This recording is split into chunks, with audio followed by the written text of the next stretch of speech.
ameanza kwenda nyuma. Orengo ni activist.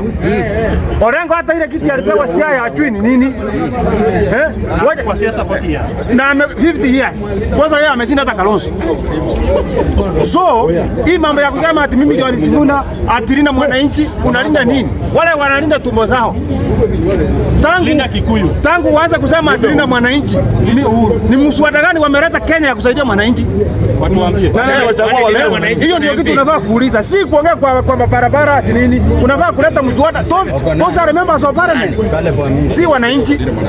Wananchi ndio wanafaa kuwa wanakilinda. Lakini mwanasiasa mwenye amechaguliwa kama mbunge kama senator Sifuna tangu akuwe senator wa Nairobi, ni mswada gani ameleta kulinda wananchi wa Nairobi? So kama huwezi linda wananchi wa Nairobi, Wakenya utaweza sana. Na shida ya Sifuna ni moja, ajui unacheza na ndovu. Ndovu ni Ruto, my friend. That's why Ruto alisema yeye ni mkarabati, ndio fundi.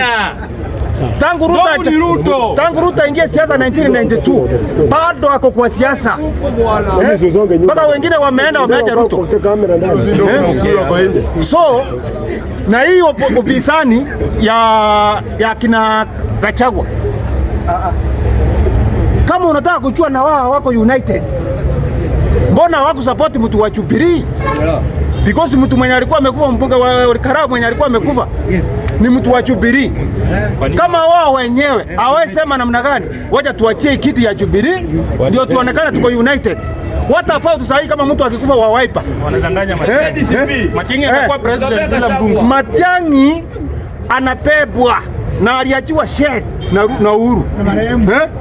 Na ile kitu Uhuru amefanya tumechua Wakikuyu ni nini? Let come 2027. Kura zote bulu. Sigoi. Ndio wachue